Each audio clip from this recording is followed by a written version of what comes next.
Driver అన్నలకు అందరికీ నమస్తే అండి.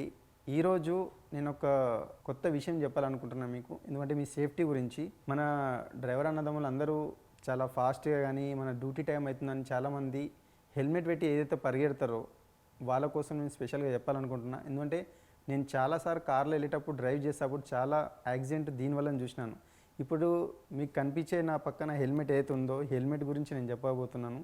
ఏందంటే హెల్మెట్ పెట్టుకుంటే ఎన్ని సమస్యలు ఉన్నాయి, దానివల్ల ఎన్ని యాక్సిడెంట్ జరుగుతున్నాయో చాలామంది మనం అన్నీ తెలిసి కూడా అవగాహన ఉండి కూడా మనం తప్పు చేస్తున్నాం.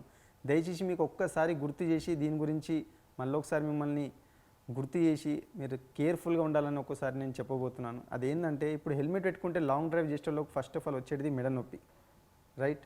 రెండోది, ఇప్పుడు హెల్మెట్ పెట్టుకున్నప్పుడు ఏమవుతుందంటే చాలామందికి వెనక నుంచి హారన్ కొడుతుంటే వాళ్ళకి వినిపించట్లేదు. దయచేసి తప్పు చేయకండి. ఇంకోటి, చాలామంది రెండో తప్పు ఏం చేస్తారంటే హెడ్ ఫోన్స్ పెట్టుకొని మళ్ళీ దానిపైన హెల్మెట్ పెట్టుకున్నారు. యాక్చువల్లీ నార్మల్గా హెల్మెట్ పెట్టుకుంటేనే ఎవరికి సౌండ్ వినిపేదంటే చాలామంది ఆ పొరపాటు ఏం చేస్తారంటే హెడ్ ఫోన్స్ పెట్టుకొని హెల్మెట్ పెట్టుకొని డ్రైవ్ చేస్తున్నారు. ఇంకా ఎవడైనా రానివ్వండి, నా లోకం నాదే అనుకుంటా డ్రైవ్ చేస్తున్నారు. అది తప్పు. మూడోది ఏంటంటే ఇప్పుడు మనకు అందరికన్నా ఇప్పుడు హెల్మెట్ కంపల్సరీ మనకి ఈడ వరకు ఉంటుంది. ఇక్కడ వరకు ఉన్నది ఏమో ప్రాబ్లం అవుతుందంటే లెఫ్ట్ రైట్ నుంచి ఏదైతే వెహికల్స్ వస్తున్నాయో మీకు కనబడట్లేదు.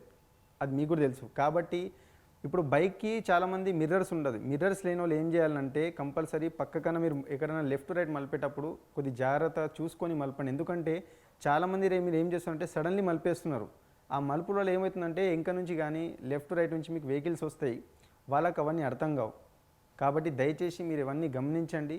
మీరు అలాంటి తప్పులు చేయకండి. మిర్రర్స్ ఉన్నోళ్ళు కంపల్సరీ మీరు మిర్రర్స్లో చూసుకొని బండి మలపండి. ఇంకోటి, ఎంత బెస్ట్ వరకు మీరు హెల్మెట్ యూజ్ చేసిన వాళ్ళు మాత్రం కంపల్సరీగా ఈ జాగ్రత్తలు పాటిస్తే మీకు ఇది సేఫ్ అని నేను అనుకుంటున్నాను. Okay, thank you.